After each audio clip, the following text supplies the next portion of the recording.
घर परिवार में कौन कौन है? अब तो मैं और मेरे हस्बैंड ही हैं, बच्चे बाहर पढ़ते हैं जी। अच्छा, आपके हस्बैंड क्या करते हैं? डब्ल्यू से कौन सी खदान में जाते हैं? छतरपुर बंदर अंडरग्राउंड या ओपन कास्ट? अंडरग्राउंड। यहाँ पे तो काफी रसायनिक कैसे रहती है? हाँ सर। वो आते हैं साथ में?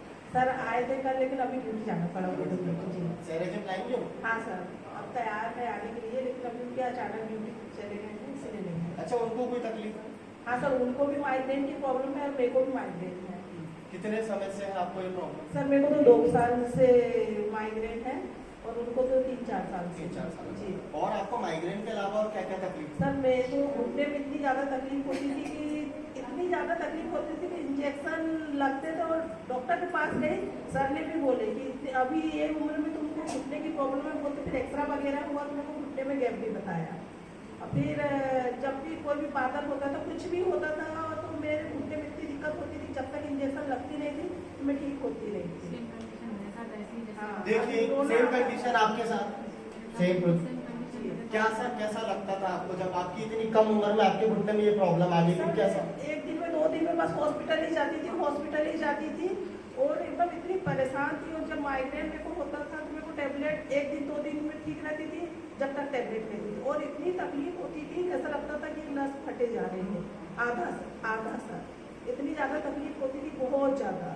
और जब से मैं यहाँ आ रही हूँ तो अब माइग्रेन कहाँ गया अब ये तो नहीं मालूम सर मेरे को, क्योंकि टेबलेट ताली बजाइए, ताली। माइग्रेन कितने समय से होता है? 1-2 साल से, 1 साल से कंटिन्यू मेरे को तकलीफ थी। मतलब अभी जब से सेरेजिम आ रहे हैं तब से आपको तकलीफ नहीं थी। तकलीफ नहीं है? अच्छा, और आपके जो घुटने की प्रॉब्लम बता रहे थे? सर वो घुटने की प्रॉब्लम तो इतनी थी कि 3 साल से थी, क्योंकि 3 साल से एकदम ऐसे नसें तड़पती थी कि मैं ढंग से खड़ी हो भी नहीं सकती थी, बहुत ज़्यादा तकलीफ होती थी। ये बताया था डॉक्टर? हाँ।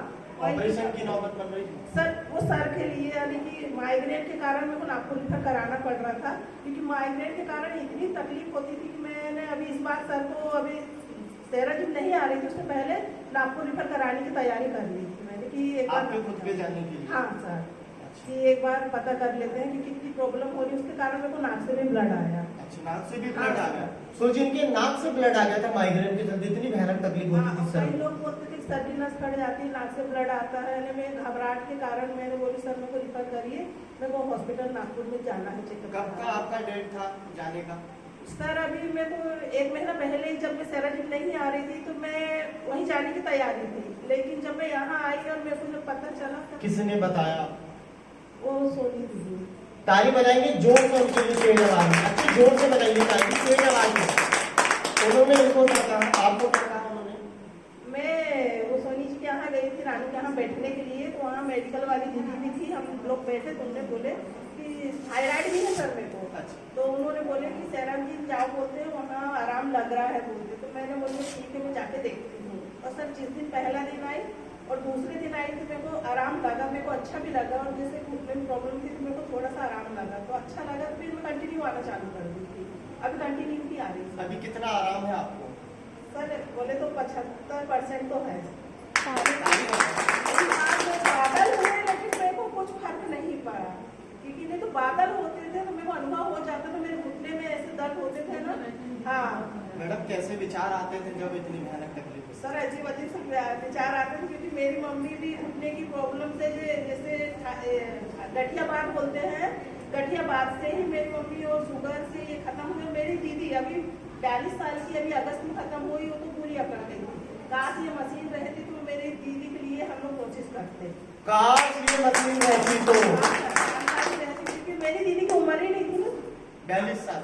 42 साल, अभी अगस्त में खत्म हुई है। मैडम ऐसी सेम कंडीशन आपके साथ बन हाँ रही सर, थी? वही अनुभव हो रहा था सर कि पर अब- कहीं दीदी ऐसा है तो मेरा हाल भी वैसे ही ना आ जाए। ये होता है डर, जब हमारे इनके साथ यही तो सोचता है इंसान। पर सेरेजिम आने के बाद क्या लगता है आपको? सर वो डर निकल गया। पक्का निकल गया? हाँ सर। मशीन कैसी?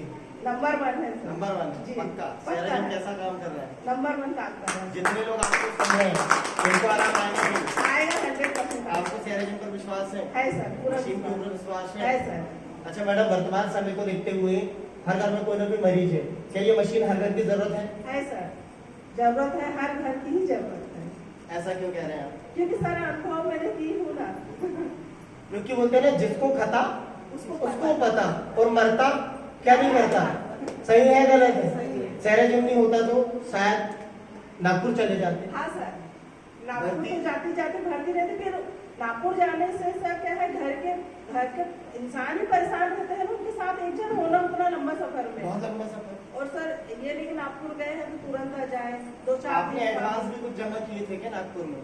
नहीं सर, वो कंपनी की तरफ से। अच्छा मैडम, क्या आपने सोचे थे कि मुझे नागपुर रेफर करने का, कहा गया मैं ऐसी जगह पे आ गई, अब मेरा नागपुर जाना कैंसिल, क्या ये पहले सोचा था आपने? ऐसा नहीं क्या? सर, ये तो नहीं सोची थी मैंने। सेरेजिम नंबर 1 है? नंबर 1 है सर, पक्का? पक्का। जोरदार ताली बजाएंगे उसके लिए। देखिए यही विश्वास जो है वो ठीक करता है। अगर ये मान लो किसी दूसरे की बातों में लग जाते कि उससे खून चल रहा, ये हो रहा वो हो रहा, तो शायद ये सेरेजिम नहीं आ पाते। शायद ये आज नागपुर में होते किसी हॉस्पिटल के आईसीयू रूम में। मतलब सोनी मैडम ने इनको बताई, उनके लिए तो जोरदार ताली बजाइए, क्योंकि मारने वाले से बड़ा बचाने वाला होता है। सही है गलत है? अगर वो नहीं आते, इनको नहीं बताते, तो साथ आज इतने खुश नहीं उठते। हम टोटल दोनों ही साथ में आ रहे थे सर, क्योंकि देखो वो पैदल थोड़ा सा भैया तो जल्दी आते थे। मैडम जरा